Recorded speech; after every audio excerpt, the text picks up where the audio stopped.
নবী করিম সাল্লাল্লাহু আলাইহি ওয়াসাল্লাম দুনিয়ার বুকে থাকা অবস্থায় যেই প্রটোকল ছিল, এখনো দয়াল নবীজি শুয়ে আছেন রওজা শরীফে, হায়াতুন নবী, জিন্দা নবী, অসংখ্য অগণিত হাদিস আছে নবী করিম সাল্লাল্লাহু আলাইহি ওয়াসাল্লাম যে রওজা শরীফে জিন্দা। নবীজির প্রটোকল, শান ও মান আজও সেইভাবেই বরকরার আছে। এই সকল কিছুকে মেনে নেয়ার নামই হচ্ছে ঈমান। নবী করিম সাল্লাল্লাহু আলাইহি ওয়াসাল্লামকে প্রাণের চাইতে অধিক ভালোবাসা এবং দয়াল নবীজির প্রটোকল মেইনটেইন করা, এরই নাম হচ্ছে ঈমান। আমাদেরকে এটা বুঝতে হবে। আমাদের অনেক ভাই কি বলেন যে মসজিদে নববীতে যাওয়ার প্রয়োজন নাই, মদিনা শরীফে না গেলেও হজ হয়ে যায়, উমরা হয়ে যায়।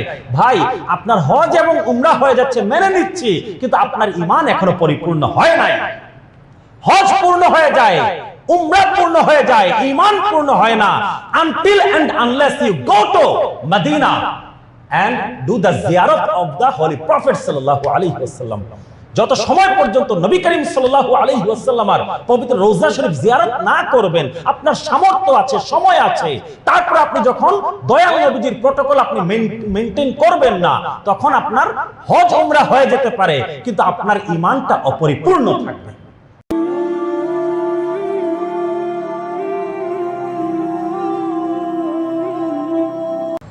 বুখারী শরীফে সহিহ হাদিস এসেছে, একদিন নবী করিম সাল্লাল্লাহু আলাইহি ওয়াসাল্লামের রওজা শরীফের পাশে মসজিদে নববীতে দুইজন মানুষ উঁচু আওয়াজে কথা বলছিল।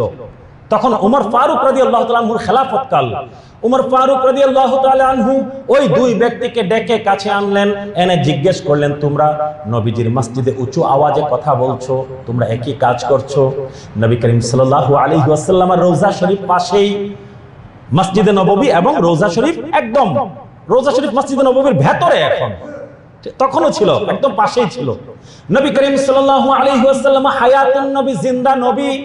নবী করিম সাল্লাল্লাহু আলাইহি ওয়াসাল্লাম জাহেরি ভাবে দুনিয়াতে থাকতে যেই প্রটোকল, নবী করিম সাল্লাল্লাহু আলাইহি ওয়াসাল্লাম এখন রওজা শরীফে শুয়ে আছেন, প্রটোকল এখনো কিন্তু চেঞ্জ হয় নাই। আমরা সাধারণ মানুষের জন্য প্রটোকল চেঞ্জ হয়ে যায়, মরার সাথে সাথে আরেক হুকুম, দুনিয়াতে থাকতে এক হুকুম, কিন্তু নবী করিম সাল্লাল্লাহু আলাইহি ওয়াসাল্লামের জন্য প্রটোকল এবং মর্যাদা দুনিয়ার জমিনে থাকা অবস্থায় যা, রওজা শরীফে শুয়ে থাকা অবস্থায় একই প্রটোকল। কারণ আমাদের নবী তো হায়াতুন নবী, জিন্দা নবী। নবী করিম সাল্লাল্লাহু আলাইহি ওয়াসাল্লামের রওজা শরীফের সামনে উঁচু আওয়াজে কথা বলা যাবে না। ওমর ফারুক রাদিয়াল্লাহু তাআলা আনহু সেই দুই ব্যক্তিকে জিজ্ঞেস করলেন, তোমরা কি মদিনার বাসিন্দা? ওই দুই ব্যক্তি বললেন, না হে আমিরুল মুমিনিন, আমরা মদিনার বাসিন্দা নই, বরং আমরা তায়েফের বাসিন্দা। এইখানে বেড়াতে এসেছি, রওজা শরীফ জিয়ারত করতে এসেছি, মসজিদে নববীতে নামাজ পড়তে এসেছি। ওমর ফারুক রাদিয়াল্লাহু তাআলা আনহু বললেন, তোমরা দুইজন যদি তায়েফের না হয়ে যদি তোমরা মদিনার হতে, তোমাদের দুইজনকে আমি দুররা লাগাতাম। দয়াল নবীজির রওজা শরীফ পাশে মসজিদে নববীতে উঁচু আওয়াজে কথা বলছো, তোমাদের এত বড় সাহস। তোমরা মদিনার লোকাল মানুষ হলে তোমাদেরকে আমি দুররা মারতাম। বুখারী শরীফের হাদিস। বুঝা গেল কি, আমিরুল মুমিনিন ওমর ফারুক রাদিয়াল্লাহু তাআলা আনহু এবং সাহাবায়ে কেরাম নবী করিম সাল্লাল্লাহু আলাইহি ওয়াসাল্লাম দুনিয়াতে থাকা অবস্থায়, বাহ্যিকভাবে থাকা অবস্থায় এবং রওজা শরীফে শোয়া অবস্থায় মনে করতেন যে একই প্রটোকল, নবীজির জন্য সম্মান একই, এর কোনো ব্যত্যয় নাই। নবী করিম সাল্লাল্লাহু আলাইহি ওয়াসাল্লাম দুনিয়ার বুকে চলাফেরা করা অবস্থায় আমরা যেইভাবে সম্মান করব, তাজিম করব, মুহাব্বত করব, নবী করিম সাল্লাল্লাহু আলাইহি ওয়াসাল্লাম রওজা শরীফে শুয়ে থাকা অবস্থায়ও আমাদেরকে সেই একইভাবে তাজিম এবং সম্মান, মর্যাদা এবং মুহাব্বত করতে হবে। সুবহানাল্লাহ। এটা ছিল সাহাবায়ে কেরামের আমল। আর আমরা এখন এক একজন এক এক কথা বলি। অনেকেই বলি হজ করে আসেন, মদিনা শরীফে যাইতে হবে এমন কোনো কথা নাই, না গেলেও হজ আদায় হয়ে যাবে। জুড়ে শুনে নাউজুবিল্লাহ। হ্যাঁ, শরীয়তের হুকুম না যে মদিনা শরীফে যেতেই হবে হজ্জে উমরাতে গেলে, কিন্তু ঈমানের দাবি হচ্ছে আপনি যদি হজ এবং উমরা করতে যান, নবী করিম সাল্লাল্লাহু আলাইহি ওয়াসাল্লামের রওজা শরীফ অবশ্যই জিয়ারত করে আসবেন। এটা দ্বীনের অংশ না, কিন্তু এটা ঈমানের অংশ। মসজিদে নববী জিয়ারত, দয়াল নবীজিকে গিয়ে সালাম দেয়া।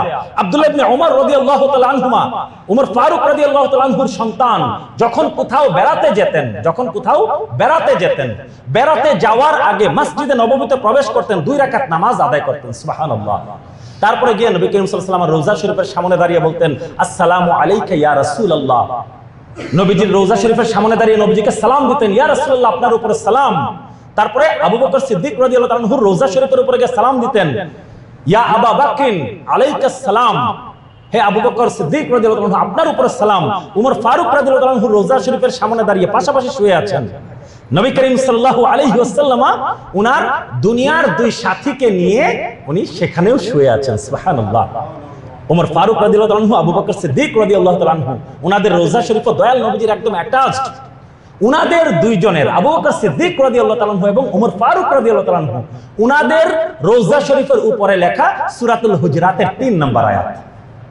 কারণ আয়াত নাজিল হওয়ার পরে তারা এত নিচু স্বরে কথা বলতেন যে দয়াল নবীকে বলতে হতো, হে উমর, হে আবু বকর, আর একটু উঁচু আওয়াজে কথা বলো। সুবহানাল্লাহ। কারণ তারা নবী করিম সাল্লাল্লাহু আলাইহি ওয়াসাল্লামের সেই প্রটোকলকে অন্তর থেকে, মন থেকে তারা মেনে নিয়েছিলেন, কারণ তারা ঈমানে ছিলেন পরিপূর্ণ। সুবহানাল্লাহ।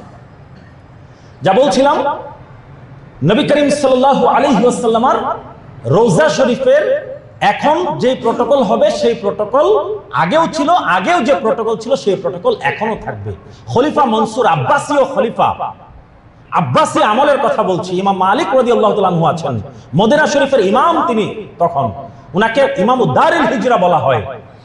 মালিকি মাযহাবের প্রতিষ্ঠাতা ইমাম মালিক ইবনে আনাস রাদিয়াল্লাহু তাআলা আনহু রাহমাতুল্লাহি আলাইহি, খলিফা মনসুর এসে নবী করিম সাল্লাল্লাহু আলাইহি ওয়াসাল্লামের রওজা শরীফের সামনে দাঁড়িয়ে উঁচু আওয়াজে কথা বলতে শুরু করলো।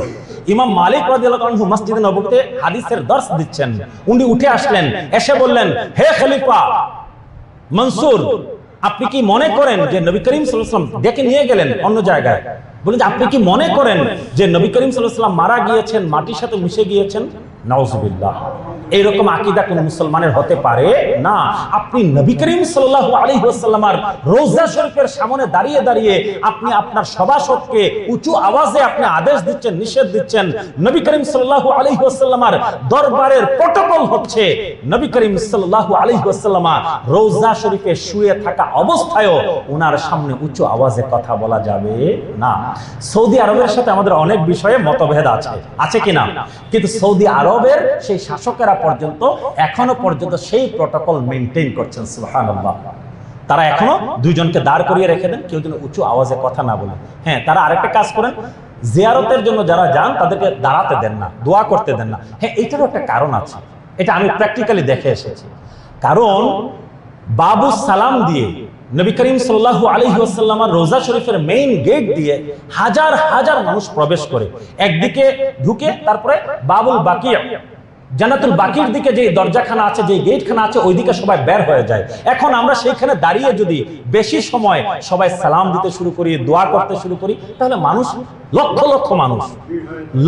লক্ষ মানুষ তারা জিয়ারত করতে পারবে না, তারা সেই সবকিছু থেকে বঞ্চিত হবে। এই জন্য সবচেয়ে উত্তম হচ্ছে আসসালামু আলাইকা ইয়া রাসূলুল্লাহ, আসসালাতু ওয়াসসালামু আলাইকা ইয়া রাসূলুল্লাহ, আসসালাতু ওয়াসসালামু আলাইকা ইয়া আবু বকর ইয়া ওমর রাদিয়াল্লাহু তাআলা আনহুম আজমাইন। এইভাবে বলে বলে মনে মনে পড়ে সুন্দর করে চলে যাওয়া, আর হাত উঠিয়ে দোয়া করেন, কোনো অসুবিধা নেই, চলতে চলতে দোয়াটা করে এগিয়ে। কারণ আরেক মুসলমান ভাইকে আপনি সুযোগ দিন। আমরা নিজেরা ভালো কাজ করতে চাই, সব সওয়াব নিজেরা কামাই করে ফেলতে চাই, অন্য মুসলমান ভাইকে সুযোগ দিতে হবে, এটা কিন্তু ঠিক। তো তারা যে কাজগুলো করে সবগুলো কাজ গর্হিত আসলে না। আমাদেরকে ডিসিপ্লিন মানতে হবে, আমাদেরকেও সেইখানে গেলে সেই শান ও মান আমাদেরকে বজায় রাখতে হবে, সেই তাজিম আমাদেরকে বজায় রাখতে হবে।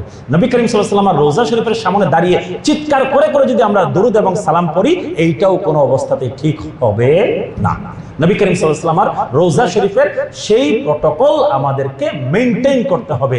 নবী করিম সাল্লাল্লাহু আলাইহি ওয়াসাল্লাম দুনিয়ার বুকে থাকা অবস্থায় যেই প্রটোকল ছিল, এখনো দয়াল নবীজি শুয়ে আছেন রওজা শরীফে, হায়াতুন নবী, জিন্দা নবী, অসংখ্য অগণিত হাদিস আছে নবী করিম সাল্লাল্লাহু আলাইহি ওয়াসাল্লাম যে রওজা শরীফে জিন্দা। নবীজির প্রটোকল, শান ও মান আজও সেইভাবেই বরকরার আছে। এই সকল কিছুকে মেনে নেয়ার নামই হচ্ছে ঈমান। নবী করিম সাল্লাল্লাহু আলাইহি ওয়াসাল্লামকে প্রাণের চাইতে অধিক ভালোবাসা এবং দয়াল নবীজির প্রটোকল মেইনটেইন করা, এরই নাম হচ্ছে ঈমান। আমাদেরকে এটা বুঝতে হবে। আমাদের অনেক ভাই কি বলেন যে মসজিদে নববীতে যাওয়ার প্রয়োজন নাই, মদিনা শরীফে না গেলেও হজ হয়ে যায়, উমরা হয়ে যায়। ভাই, আপনার হজ এবং উমরা হয়ে যাচ্ছে মেনে নিচ্ছি, কিন্তু আপনার ঈমান এখনো পরিপূর্ণ হয় নাই। হজ পূর্ণ হয়ে যায়, উমরা পূর্ণ হয়ে যায়, ঈমান পূর্ণ হয় না until and unless you go to Medina and do the ziyarat of the Holy Prophet sallallahu alaihi wasallam। যত সময় পর্যন্ত নবী করিম সাল্লাল্লাহু আলাইহি ওয়াসাল্লামের পবিত্র রওজা শরীফ জিয়ারত না করবেন, আপনার সামর্থ্য আছে, সময় আছে, তারপর আপনি যখন দয়াল নবীজির প্রটোকল আপনি মেইনটেইন করবেন না, তখন আপনার হজ উমরা হয়ে যেতে পারে, কিন্তু আপনার ঈমানটা অপরিপূর্ণ থাকবে। কাজে আমরা যারা উমরা এবং হজ করার নিয়ত করেছি, আমরা অবশ্যই কমপক্ষে 8 দিন, একখানা হাদিস আছে 40 ওয়াক্ত নামাজ যদি কেউ মসজিদে নববীতে যদি কেউ জামাতের সাথে যদি কেউ আদায় করে, আল্লাহ সুবহানাহু ওয়া তাআলা তাকে দুইটা জিনিস থেকে মুক্তি দেন। সুবহানাল্লাহ। একটা হচ্ছে মুনাফিকি থেকে, আর আরেকটা হচ্ছে জান্নাত জাহান্নামের আগুন থেকে। সুবহানাল্লাহ।